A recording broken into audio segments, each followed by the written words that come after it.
Mountain Peak mountain bike. So bike check lang natin to. Ito yung pang daily ko na ginagamit. Okay, so unahin natin dito sa frame. So ang gamit ko na frame dito is Mountain Peak Ninja. Ang size niya is large.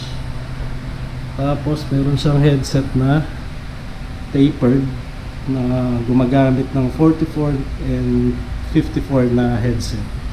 Tapos ang seat tube naman niya is 31.6. Tapos sa cockpit naman niya meron tayo dito na The Bomb. Tapos EC90 na stem.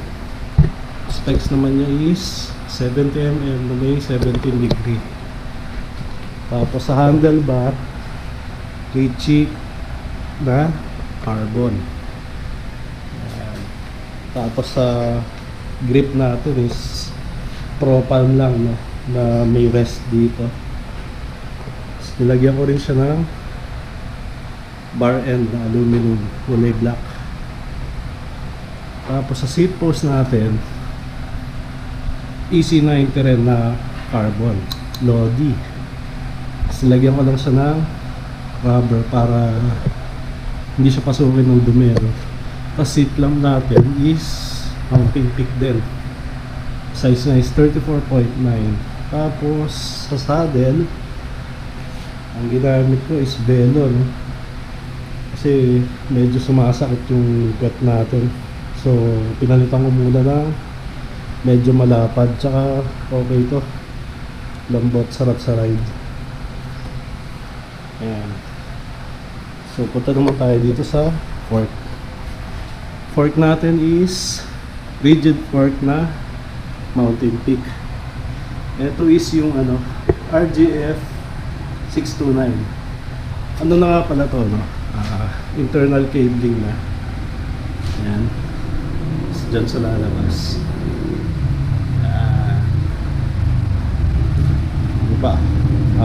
Punta naman tayo sa drivetrain nya. Sa drivetrain ginamit ko naman is Shimano Jore na M4120 na RD. So shifter nya is 10 speed window type. Tapos ang chain nya is KMC. Cogs naman natin is Jore din na 10 speed, 11 teeth to 46 teeth. Next time pag-uusapan natin itong RD na to, kung ano lang ba yung minimum and maximum nya, at saka kung maganda ba yung shifting nya. Tapos sa crank natin Shimano BB na may Shimano Jore na M5100 na crank. 32 teeth siya, no? So yan yung sinetap ko para pang-ahon. Tapos pedals natin is lang, Roman. Min-order nga pala ako na dual peds, so pag-uusapan din natin siya next time. Saan pa ba? Rim set. Sa rim set, ginamit ko is Cruiser na XM490, 6 pounds, 32 holes. Tapos rim set natin is actually Mavic Cross Ride. Tinanggal ko lang yung decals niya, no? Nilagyan ko lang ng Mountain Peak na decals para puro Mountain Peak siya, pero talaga siya, Mavic Cross Ride. So pagdating naman sa brake set natin is lang, no? Yung MT200 na hydraulic. Tapos disc natin is Pro floating rotors.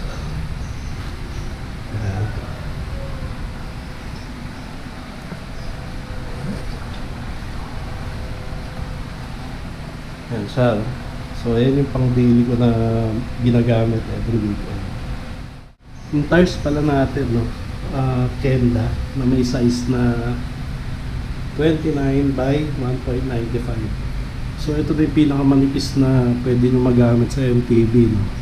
Actually gusto ko magpalit ng pang 700C para mas manipis pa. para mas gumaan pa yung bike. Ang interior niya is black cat, tapos naka stainless steel na black spokes. Shoutout nga rin pala sa Cat Eye. Tagal ko na ginagamit ito, hanggang ngayon buhay pa yung sensor niya.